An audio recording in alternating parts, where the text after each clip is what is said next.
Hello and welcome to today's episode of pianoTV. So today we are going to do a Christmas tutorial, which I'm really excited. I made an arrangement of the popular Christmas tune, "Oh Holy Night," and this should be suitable for an early intermediate student, so like a grade 2 or 3 level player. Someone who's been playing for like at least a year. This should be right up your alley and totally doable. So what we're going to do today is I'm going to play through it and you can kind of follow along. And then we're going to talk about chord patterns. And in particular, we're going to talk about the 1-3-5-8 pattern. So if you have no idea what that is, that's fine. Just keep watching and I will show you. Oh, and I just want to make a quick mention. You see this like pretty little lamp glowing in the background?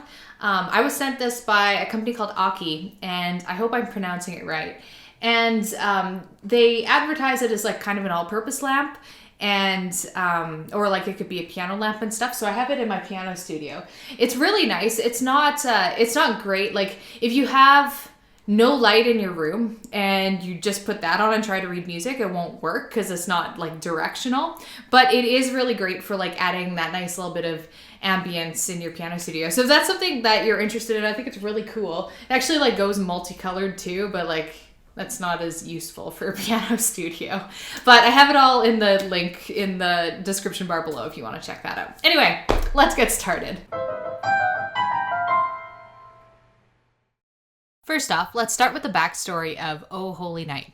So there was a French man named Adam who composed the tune in 1847. He used the words from a poem called "Midnight Christians," which you can see the translated version in English on the screen here. And then later, in 1855, a man named John Sullivan Dwight created a singing version based on the original text. This version has since been translated into English in the version we all know and love today. The story of "Oh Holy Night" is about the birth of Jesus and is thus Christian in nature. And it's also a hugely popular Christmas tune. It's been around for like 150 years. It's been more than that now. What I was thinking it was like the year 2000, and my math isn't very good. It's like 170 years.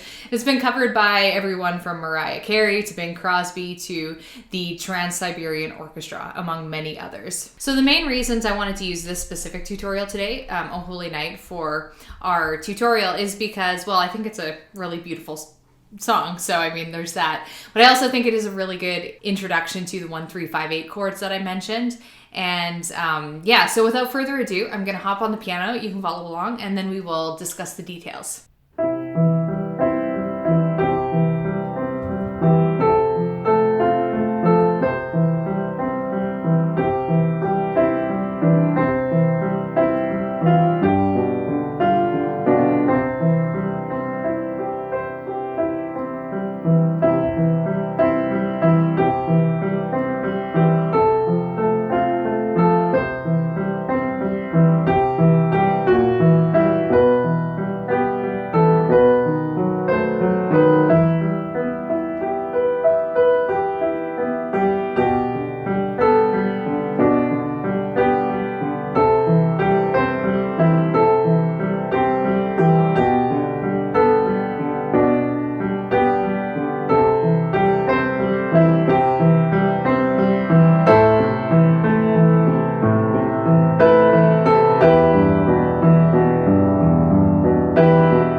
When we do tutorials on this channel, we always begin with the basics. We look at things like what key or scale the piece is in, what the format is, the mood, the tempo, any other details like that.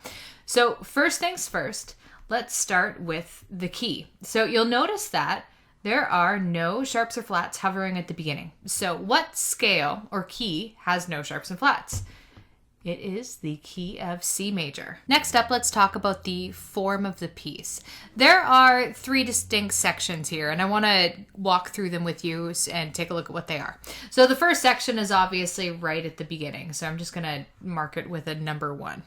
And this is going to go all the way until where we transition to, you'll notice it starts transitioning to E minor chords here. And then there's kind of like this little interlude here in E minor, and then we shift to G. Now this is going to be our second section, and it sort of serves as like a bridge. It's a really short little section, and this is going to lead us to like the big build-up where we start seeing lots of big chords, lots of minor chords. That's how I know that this is going to be a new section. And the third section runs all the way through to the end. Another reason I can kind of tell this is a separate section or something that we might want to wall off from the others is just because of the dynamics. You notice it really builds on this page. The whole first page is quiet, and then this page we got these like epic dynamics. The reason I like to section pieces off like this is because it makes the whole thing much less overwhelming to learn. If you can just like concentrate on one section at a time, it feels manageable as opposed to trying to tackle like the whole 2 pages all at once. As for other details, you can see that the tempo is fairly slow. It's barely above clock speed being 60 beats per minute, obviously.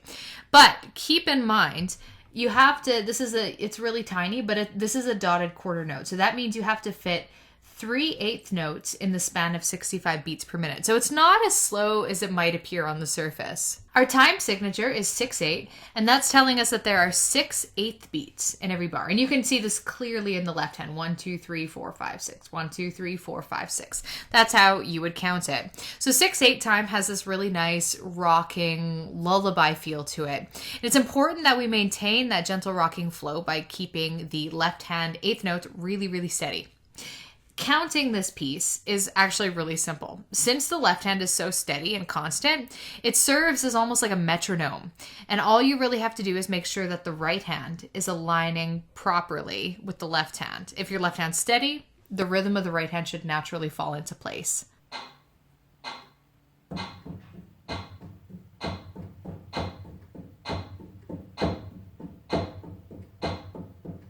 Dynamically, it's clear that the first page is quite quiet. We start off at a piano volume. We eventually evolve to a mezzo piano. But the big guns, like the epic climactic moments, all happen in the second page. So you can see we've got this crescendo to mezzo forte to forte. We've got like a little dip, but then it comes back up. And then at the very end, we have another forte moment, which is finally followed by I keep wanting to say decrescendo, but that's kind of like the cheater way to say it, diminuendo. One interesting thing to note is look at where these 2 fortes are. You'll also notice that they correspond with the highest notes on the piano in this entire piece. It's a high E. And this is actually a really common tactic in music, just to, the dynamics kind of naturally follow higher notes. Sometimes, not always, but you'll see it sometimes. Okay, so let's get into talking about the 1, 3, 5, 8 chords that I kind of alluded to at the beginning of this video. Not every single broken chord in this piece follows this pattern, but many of them do. These numbers refer to the distance between notes. So for example, our first chord is a C, E, G, and then a C on top. We can kind of see it moves up and then back down.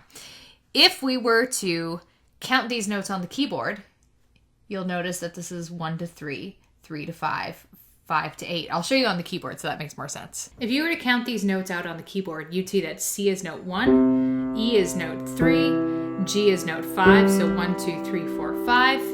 And then the high C note, we count all the way up to 8. So that's why it's our 1, 3, 5, 8 chord pattern. So put another way, it's simply a C major chord with an added octave, an added C on top.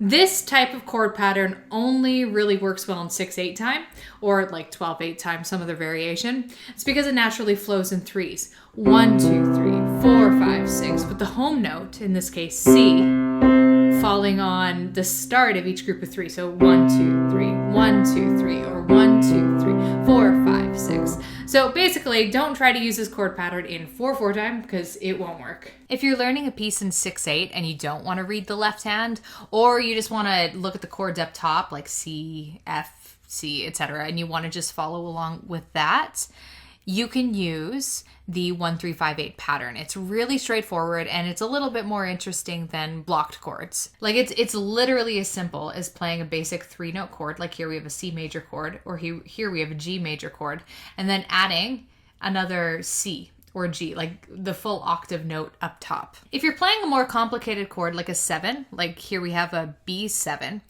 you can still use the exact same pattern, only this time instead of doing 1-3-5-8, we just do 1-3-5 and we swap the 8 out for the 7th note instead to get that kind of distinctive sound. It's a really simple change to make. The left-hand part is all written out for you to read, but you could play this piece simply by following the chord markings up top as well. So let's take a moment to talk about how to read those.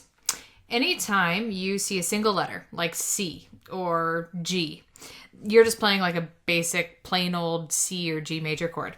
If you see something that says F/C, it means that you're going to be playing an F chord, except the note C, as you can see here, is going to be the lowest note you play. So it's basically an F chord that starts on C. Using the beginning as an example, keeping our bass note on C when we're playing a C chord, and keeping it on that C when we're playing an F chord, makes the piece easier to play because you don't have to move your hand. You can kind of anchor your pinky on that C. It also gives the piece a more natural sounding flow. It sounds really nice. Sometimes big leaps, like I'll show you what it sounds like to jump to an F chord. It doesn't sound bad, but sometimes those big leaps just don't end up sounding as natural. Another type of chord you'll come across is the 7 chord. In this piece, there's like a C7, a B7, there's a G7 later on, but right now we're just gonna look at this B7. All this is a regular B chord, B, D sharp, and F sharp. And then that's number 1, 3, and 5. To make a 7, all we gotta do is add the 7th note, and it's the 7th lowered note. I don't want to get too much into that. We've talked about 7 chords on this channel before, and that is your 7 chord. And finally, the minor chords. They are simply marked by a lowercase m, and are virtually identical to major chords, except that the middle note is lowered, and that creates like a darker, more somber sound. Anytime you have a chord marked F/C or E minor/B or anything like that, our 1-3-5-8 pattern is going to be broken. So this chord just means that we're playing an F chord, represented by the first letter, but it's starting on a C. So that is going to disrupt the 1-3-5-8 that we've been doing. So for example, F chord that starts on C is C/F/A/C. All right. And if we were to do the numbers for those, that would be note number 1, 4, 6, 8. So it's not our typical pattern, but you just keep your eyes open for these changes. I like to do these inversions because they not only help your hands avoid flying around the keyboard, but they also create a little bit of harmonic interest too. If we play every single chord in the original inversion, the sound can sometimes just get a little dull. And that is all on the chords. And that is all for today's tutorial. I really hope you enjoyed it. And if you'd like to learn it and play through it, I have the sheet music all available for free as a PDF. You can find the link to the blog post that it's contained in the description bar below, so definitely check that out. You can also hop on over to social media if you want to hang out with me on Twitter, Facebook, Instagram, those ones. I'm not super regular with visiting any of those, but I do have accounts there, so if you want to come say hi. Anyway, I will catch you in the next video, and thank you for watching.